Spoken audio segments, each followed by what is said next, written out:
Construction siya. Oo.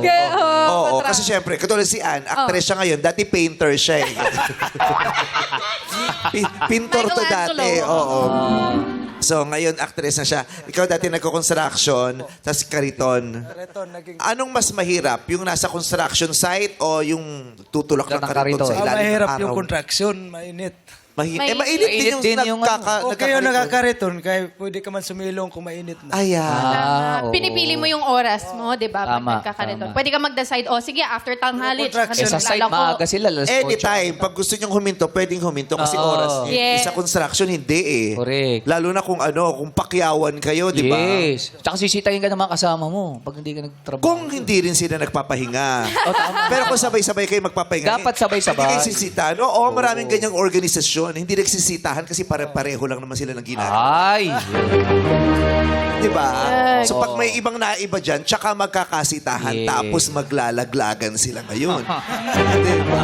Di ba? Siyempre, hindi ako papayag na ako lang nasita. nalag- Pare-pareho tayo nakinabang, no? Diba? Ilalaglag din kita, no? If I go down, you go down Walang with me. iwanan. Walang Hindi iwanan. pwedeng ako lang, ang hahawak sa malamig na bakal. Kailangan lahat tayo magpa-picture. Excited na po kami! Dalian nyo na po! Oo, nahahappy po kami. Lalo na kung madaming magpapapicture ng... Diba? Abangan po namin yan, ha? Okay. So, tatay, para kanino ang pagtatrabaho mo? Para sa mga anak ko at sa dagdag ko rin sa ano ko, kaning pangpuhunan sa kariton. Ilan ba anak nyo? 3, Ilang taon ng panganay? 20, Yung bunso. 8. 8. Kumakain pa daw, huwag kang maingay. Eight. Yung bunso, kumakain pa. Yung bunso, Yung pangalawa, anong pangalan? Bulaga. 17 yung pangalawa. Bakit di mo ba 8 showtime? Dagdagan mo naman. Dagdagan mo pa yung Eight showtime. 8, Bulaga, 8, showtime. Si Mrs., anong pangalan? Leah. Lia. Nakausapin mo si Lia. Hi, Be.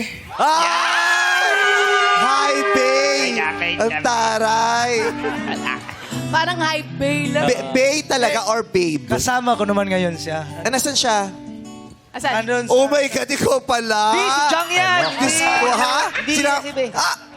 Biko Soto? Oh, taray. Kasama mo dito? Andun na sa taas yun. Asa? Nandito sa taas. Kasama ang Tita Cory, nag-lunch daw sa meeting. May meeting. Asa siya? Sabi, Diyan ba? Tita, Nasa ka na mag-lunch. ELJ. Ayun. ELJ. Andiyan ba? Ay, may asawa? Yung ba yung asawa? Hoy, ibang Dito asawa sa- yan. Andito Sa ibang asawa yan, lasing. taas. Ginawa mo pa tong Coldplay concert. Andito. Oh, may kanya-kanya asawa yung magkasama. Ito pala. Eto. Ano to? Lasing ka. Ano to? Ibang may-ari nung may asawang yun kung sino-sino tinuturo mo. Huwag kayong ano dyan. Sisira ka pa ng pamilya. Pala. Yung totoong asawa nun sa bahay nanonood, napatayo ng sopa. Sabi, ha? Pamilya Asawa niyo rin yan? Andito si Ate Lea. Hi, Ate Lea. Hi po. Kamusta ang color combination? Masaya ba sa pakiramdam? Masaya Aliwalas. naman. Magaan, maaliwalas. Yes. Di ba? I love the color combination. Fresh. Di ba parang magaan? Fresh.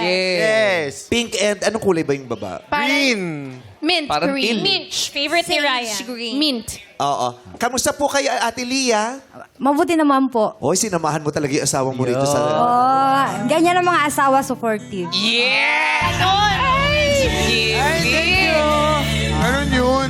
Ang sweet nun. Matagal na ho ba kayo mag-asawa? Aagawin mo pa? Aagawin Hindi, mo pa? tinatanong Parang ko gusto mo lang. pang sirain Baka eh. naman, para Parang lang- pag... Hindi, parang sinabi, pag 4 years, parang mababaw pa sisirain. Eh, kasi gusto ko kasi magkaroon na, ma-inspire kung gaano sila katagal. Ilang years na po ba? Oo. Ilang taon? Ilang taon na kayo kasal? 15 years na po. Ano na? 50? Hindi na nakasal. Ang bakit Teka lang. 15? 15 years kayong mag-asawa, pero yung panganay mo, 20? 20 na. Sa ibang panganay yun, akin yun. Hindi ko inaangkin kung makapagsalita ka din naman. Hindi. Narinig ko yung pagkakasabi. Sa ibang panganay yun, akin yun. Bakit? Inaagaw ko? Hindi naman. Nagpapaliwanag naman siya eh. Sa'yo ang anak mo, akin ang anak ko. Alam ko si Kailan Sam? man ay hindi ko ipagpapalit ang anak ko sa anak mo.